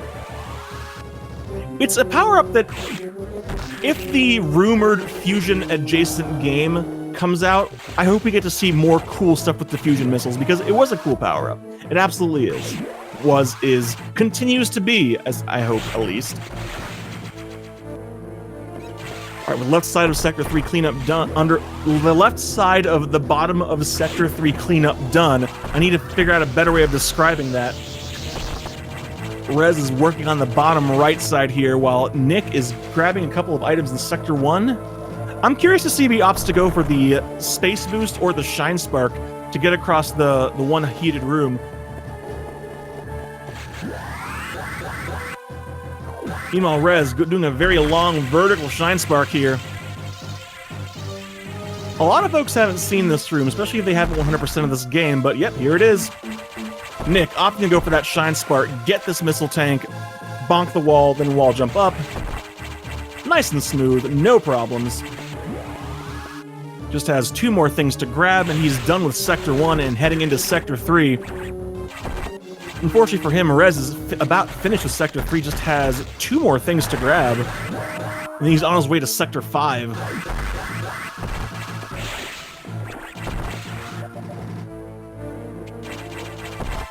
One downside to this new routing is we do not get to do the cool Shine Spark across this long room, just have to kind of run on the floor. Yeah, I know, what a novel concept, right?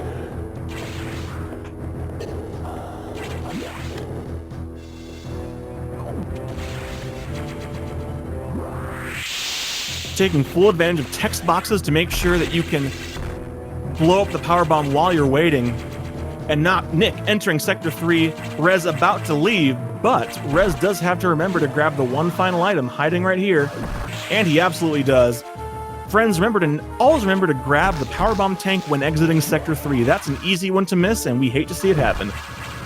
But here we are, Sector 5. Not too much going on here. Things just all very conveniently along the way. Not a lot of out-of-the-way cleanup here.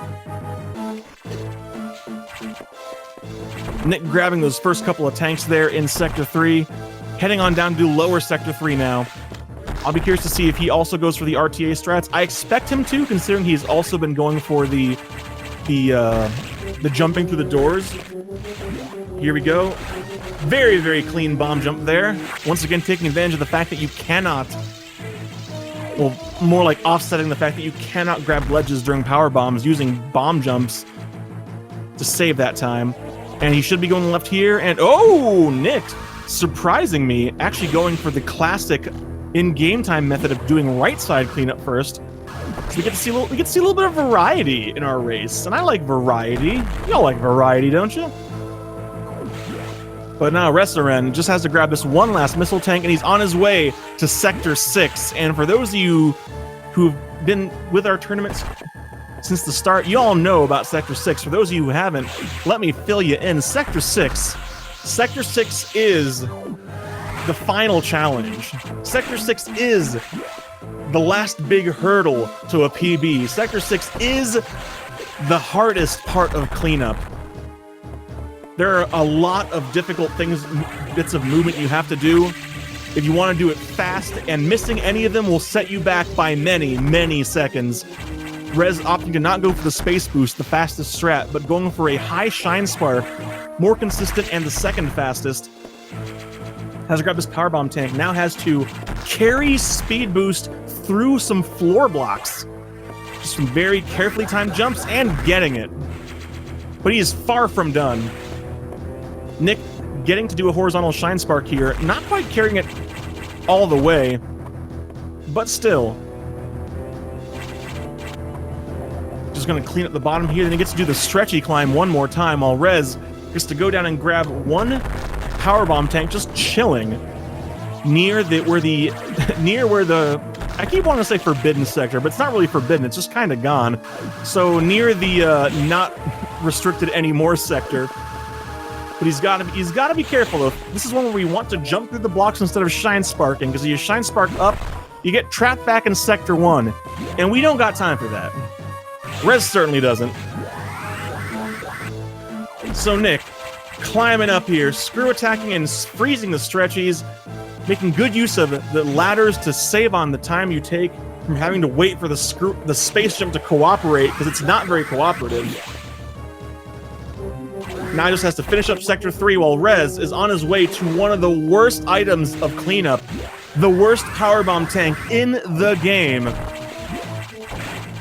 The intended strat for this power bomb tank is so slow that it is faster to try to do a frame-perfect jump and miss it multiple times. That should tell you everything you need to know. But Nick just has to remember to grab this one power bomb tank. Can he remember? Oh, I thought he forgot for a moment, but he didn't. Here we go. Rez setting up for the frame perfect jump. Oh, doesn't quite get the backup either. you can still back it up if you miss the first jump, trying to unmorph and jump off the later blocks, but it's really, really difficult. Like I said, frame perfect, gets it third try. Still faster than the intended strats. And now just has one more Shine Spark and major puzzle room to worry about. Then he's done with Sector 6. Let's see how he decides to do it. Nick, meanwhile, trying to finish up Sector 5 here, just has to Shine Spark left through the door, get the item, and then the hidden item. Very much like an infomercial here. Rez! I've never seen this setup! I love this!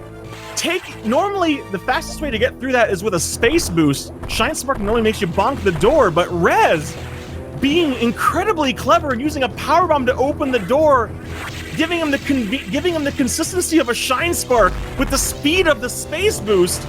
That's a fantastic compromise strat, one that I'm going to unabashedly steal in the future. Reseren is showing why he's genuinely one of the most important people doing RTA routing in the game right now. Just very creative strategy.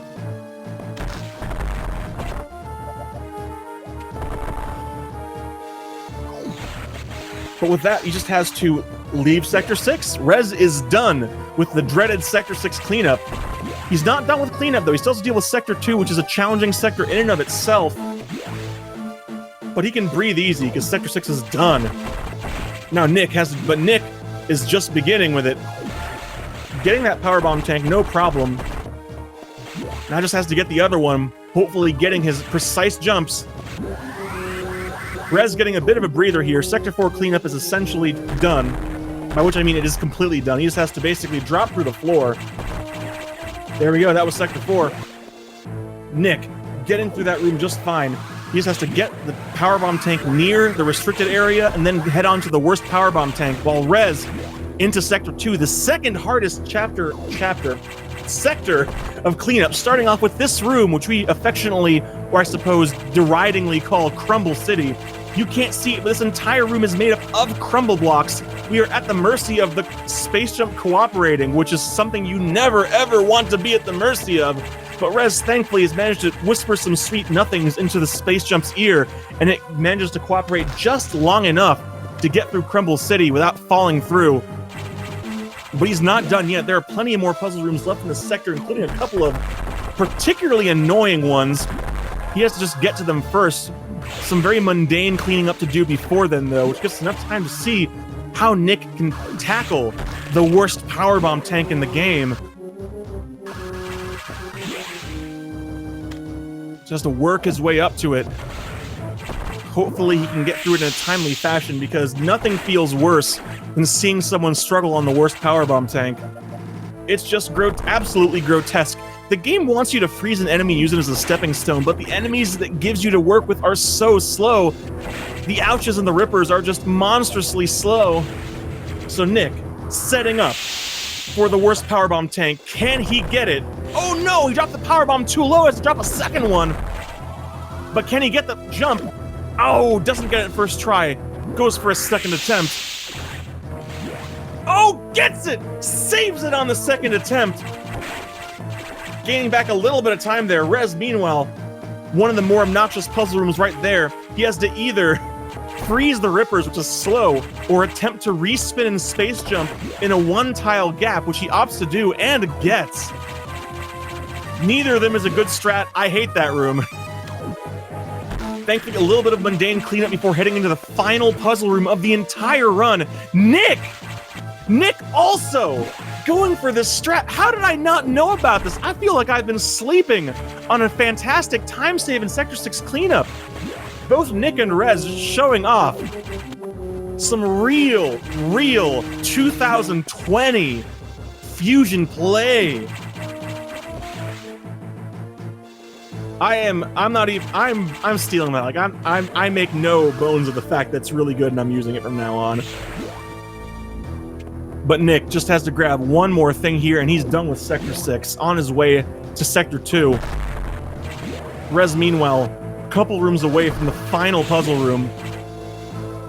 Now, I'm curious to see how he handles this, because the fastest route does involve a very tight shine charge out of a text box. And he's going for it. He's going for the challenge strat here. He's got to carry this charge all the way up the room and then manage to store the charge on crumble blocks, then fall through the room as quickly as possible. In order for this to work, everything has to line up. He has to do everything perfectly. He doesn't get the charge, unfortunately. So he's going to have to run along the bottom of the room to get another charge to get that missile tank. There we go.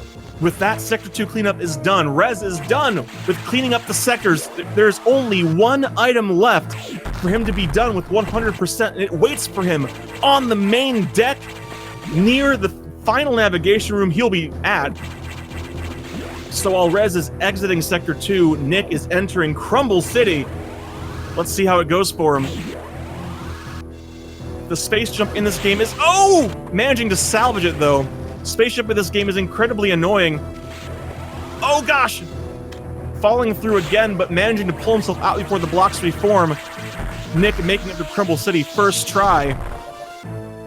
Oh, you do not want to see anyone fall through Crumble City, because then you have to go all the way around and start it over. It's the worst.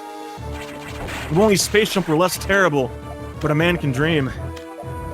A man can dream. Also, for those of you who may not have seen it, there is a second tile set for the reactor room without plants.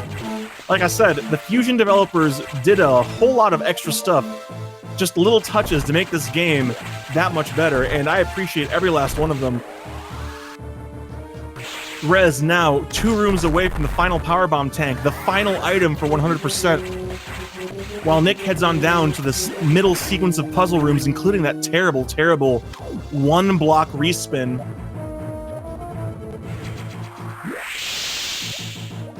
And with that, Rez has 100%, or at least we certainly hope he does. I didn't see him miss anything, but we won't know for sure until he grabs the final core. If we see 250-74, he's got everything and we are good to go.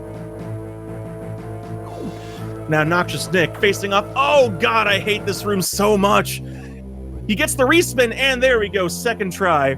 So meanwhile, if you're following Rez's screen, you can take a nap now, or perhaps, I don't know, knit yourself an entire sweater, or perhaps 3 sweaters, because this is the single longest bit of text in the entire run.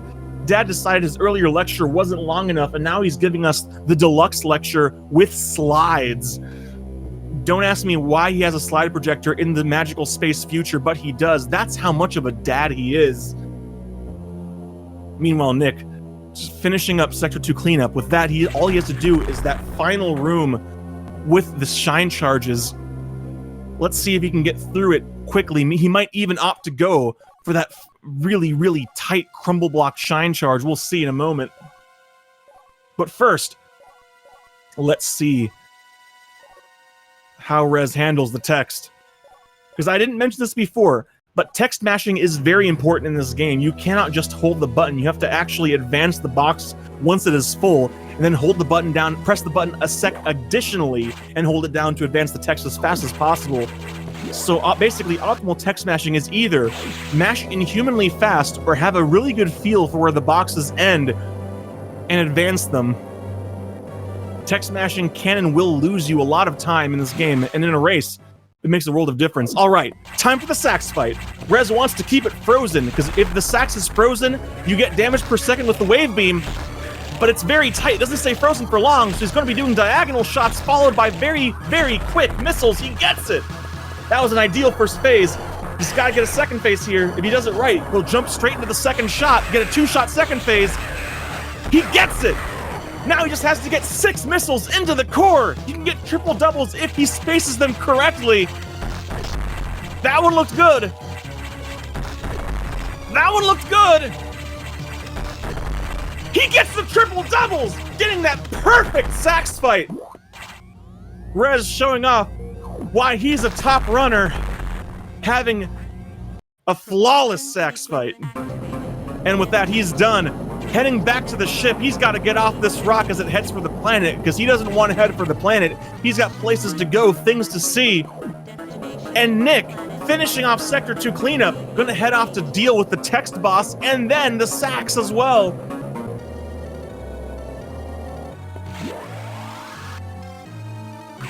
Everything just happening too fast. Rez gonna see if he can show us some nice zigzaggy action here. Oh, going for the morph.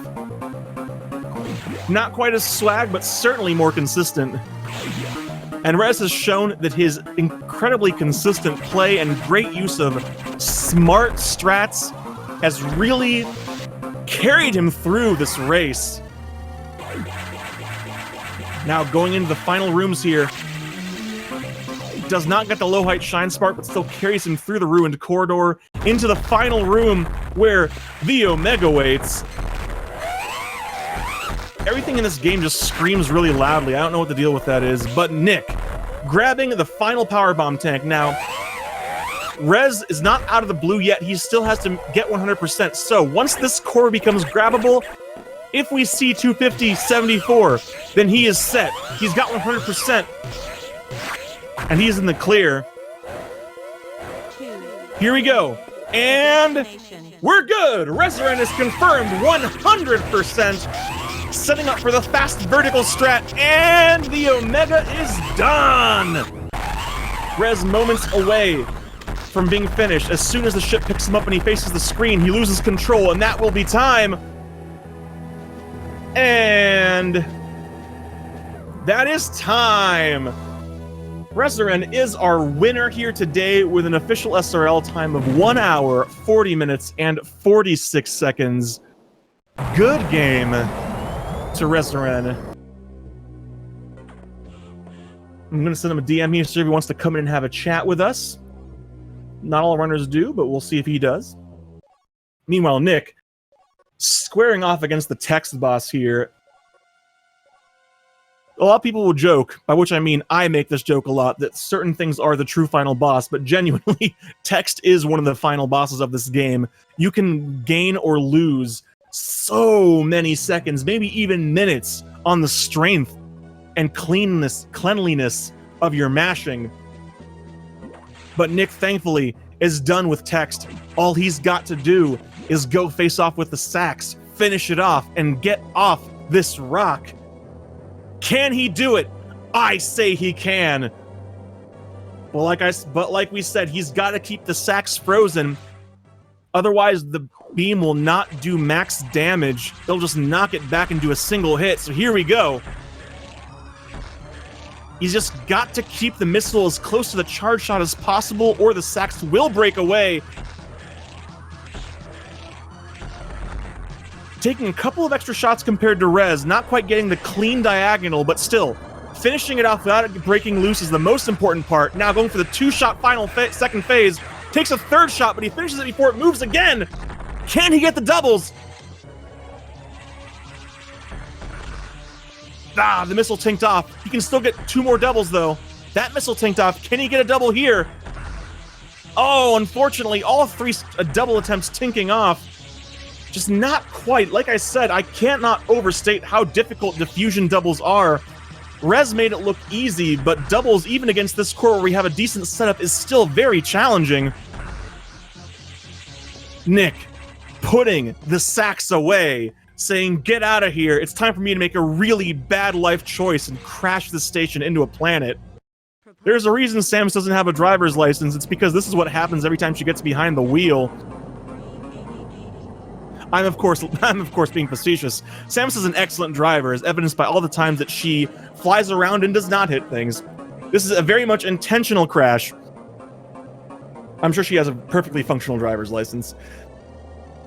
You ever start making a joke and then realize as you're making it this is not a good joke? That was me with that one, so let's just kind of take that one and put it aside.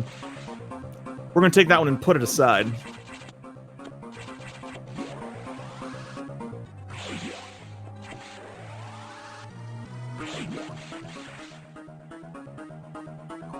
Here we go. Nick, almost back to the landing bay. Just has. Let's see if he can get himself a low height shine spark. This is extremely tight here. And oh, he got it! He got the low height. He gets the low height shine spark.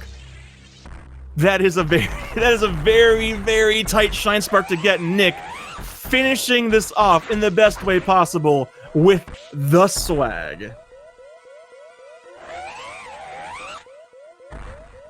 All he's got to do now is finish off the Omega and confirm he's got the 100%. We're about to see the in-game time for Rez here.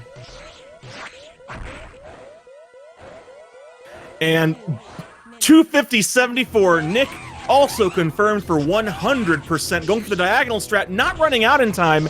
He can still corner the Omega if he can get the visual cue. He's got to get his back foot on that line. Oh, unfortunately, looks like he might have a hard time here. Wait, he can get it, he can get it, he can get it! And he gets it! And he gets it! Cornering the Omega and finishing it off here. Time is on facing the screen, and that's a time. Nick is our second place today with an official SRL time of 1 hour, 45 minutes, and 11 seconds. And GG to noxiousnick. Now let us have a look, see if Nick perhaps might want to come in and say a few words.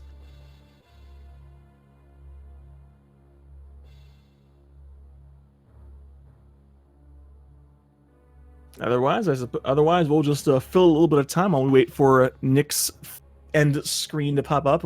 We know what the item count is supposed to be, so we know he has 100%, but still, it's something where we like to confirm it using the official end screen of the game.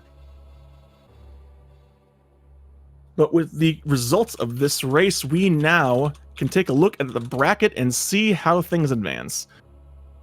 So this was a second round race. With this, Rez advances to face off against the winner of the Destructor Talo match, and Nick drops into the loser's bracket to, let's see then, that's round 11, that's 11, to face off against the winner of Jeff G and Mr. Guy Average, which is a race that might be postponed for a while, so we will have to wait and see how that one works out. Switch back just in time to see the animals on Nick's screen. They're so adorable. If I could get them in plush form, I absolutely would, and then I would be very happy every day when I look at them.